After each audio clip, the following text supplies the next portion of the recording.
Halo, assalamualaikum teman-teman semuanya. Selamat pagi, selamat siang, selamat malam, dimanapun kalian berada. Sehat-sehat semua ya. Oke teman-teman semuanya, di video kali ini kita masih bahas tentang series Miss Marvel episode ketiga. Jadi di sini aku mau ngebedah nih apa yang dikatakan oleh Najma di awal opening scene ketika menjelaskan origin story bangsanya kepada Kamala Khan atau Miss Marvel. Di mana dia di sini mention tentang Nur Dimension atau dimensi cahaya dan juga bangsa Jin. Jadi ketika kita nonton episode ketiga kemarin, kita jadi berpikir bahwa memang benar, inilah origin story dari bangsanya Kamala. Tapi jangan percaya dulu ya teman-teman. Kita tahu bahwa Najma ini diset sebagai villain di Miss Marvel ini. Dan omongannya ini masih belum bisa dipercayai alias masih ditanyakan kebenarannya. Karena pastinya Marvel Studios akan tetap mempertahankan origin Miss Marvel Kamala Khan itu sebagai Inhuman. Dan juga banyak ya terjadi di film-film Marvel dan MCU hal-hal yang dibohongi dulu di awal. Seperti Eternals yang dibohongi oleh Arishem berasal dari planet Olympia dan diutus ke bumi sebagai penyelamat, tapi tahu-taunya mereka diutus hanya untuk memberi makan benih-benih celestial yang ditanam di planet-planet host tersebut sampai akhirnya emergence. Mereka dibohongi sampai miliaran tahun ya teman-teman. Dan origin story-nya berubah banget seperti ada di komik. Jadi apa yang dikatakan oleh Najma ini di episode ketiga masih belum tentu benar ya. Oke, jadi si Najma ini nge-mention tentang dimensi cahaya atau Nur Dimension dan juga bangsa Jin. Yang dia percaya itulah origin story dari dirinya sendiri.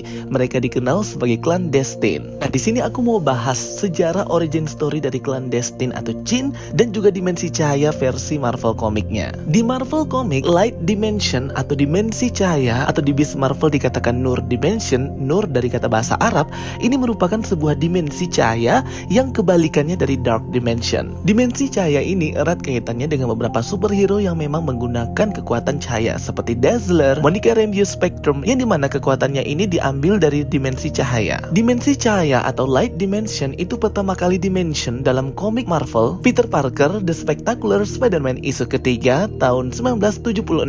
Jadi yang pertama ngomongin tentang Light Dimension ini adalah Light Master atau bernama asli Dr. Lansky. Kalau di komik diceritakan si Dr. Lansky atau Light Master ini dialah yang menemukan pertama kali Light Dimension atau dimensi cahaya. Dimensi cahaya adalah realitas dimensional yang memiliki banyak energi foton atau fotonik yang sangat banyak dan berlimpah. Pertama kali ditemukan oleh si Light Master ini. Dan dengan cara inilah dia ini membuat Captain Marvel yang baru. Nah, masalah pembuatan Captain Marvel ini kan origin story-nya itu berbeda-beda ya guys. Karena juga ini komiknya udah rilis tahun 1970-an gitu. Sudah pasti jika kita bandingkan dengan 20-30 tahun sekarang, pasti akan ada banyak update dan juga upgrade informasi dari cerita Captain Marvel di setiap komiknya ya teman-teman. Jadi harap maklum aja, ini aku mention supaya kita tahu bahwa Light Dimension atau dimensi cahaya ini pernah dibahas di komik Marvel. Kalau kita baca di sumber, Light Master atau Dr. Lansky ini memang hubungannya erat banget dengan Quasar, Captain Marvel, Dazzler yang memang mereka ini adalah hero-hero berkekuatan cahaya. Bahkan mutan Dazzler, anggota X-Men ini guys, pernah membantu juga ya Light Master ini untuk kabur dari dimensi cahaya ketika dia terperangkap di sana. Setelah dia kabur, dia bahkan bisa menguasai dimensi cahaya itu, si Light Master ini. Jadi memang kalau Marvel itu nggak asal-asalan ya ngambil source atau base material mereka, walaupun di versi Miss Marvelnya dirubah jadi bahasa Arab Nur Dimension, tapi sama aja ini adalah Light Dimension. Betul-betul nggak ada hubungannya sama sekali sama Inhuman ya teman-teman. Jadi memang ini mungkin akan 11-12 lah dengan Eternals, dimana origin story-nya tuh mungkin akan digodok, dirubah banget gitu ya, diinovasiin lagi gitu.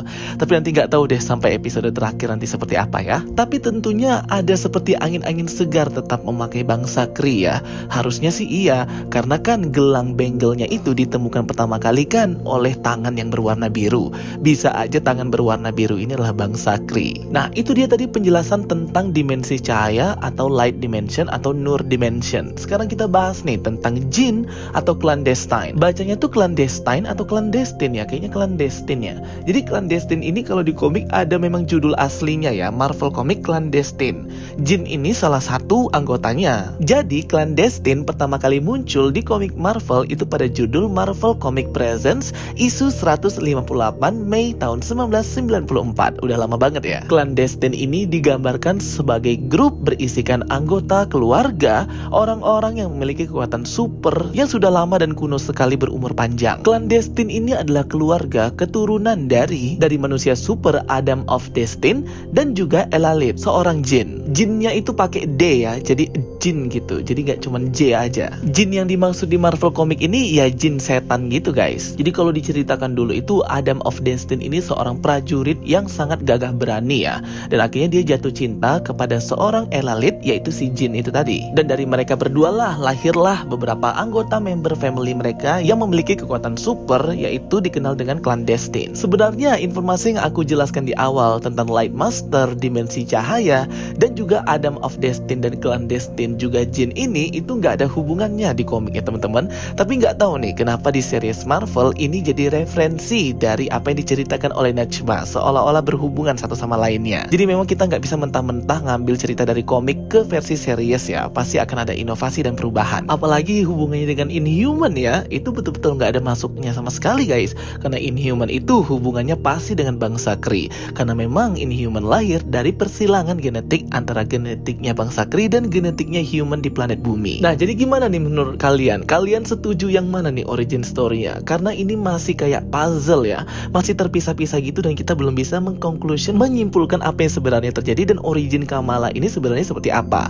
Padahal kemarin kita pikir bahwa si nenek buyutnya Kamala atau si Aisyah inilah si bangsa Kree. Tapi ternyata bukan ya. Ternyata dia ini bangsa yang sama dengan Najma, yaitu clandestine. Kalau memang cerita Najma itu benar. Dan Easter egg lambang Ten Rings yang ada di kuil yang hendak diruntuhkan oleh pasukan Inggris ketika mereka menemukan bengkel atau gelang tersebut, itu malah nambah buat kita bingung ya. Karena kan teknologi Shang-Chi Ten Rings itu kan dari teknologi Space Dragon The McLuhan's Fing Fang Foom ya. Jadi nggak ada hubungannya juga dengan yang saya ceritakan tadi. Duh, makin pusing ya guys. Dalam satu series kemarin episode ketiga banyak banget informasi yang kita dapatkan dan membuat kita malah tambah bingung. Tapi memang sih kalau dari segi desainnya, bengkel gelangnya Kamala ini mirip-mirip lah dengan gelangnya Shang-Chi ya. Kayak ukiran-ukirannya itu dan warna ungunya. Semoga saja di episode keempat kita bisa mendengarkan point of view penjelasan dari segi neneknya Kamala, si Nani, mengenai ibunya si Aisyah itu sebenarnya gimana tuh origin story-nya. Jadi nggak hanya dari seginya si Najma saja. Oke teman-teman semuanya, itu dia video penjelasan dari aku ya. Semoga bisa menambah informasi ke kalian semuanya. Thanks for watching my videos. Don't forget to like and subscribe ya guys. Kita ketemu lagi di video-video aku berikutnya. So stay tuned and stay watching. Sampai jumpa semuanya. Bye bye. See you next time.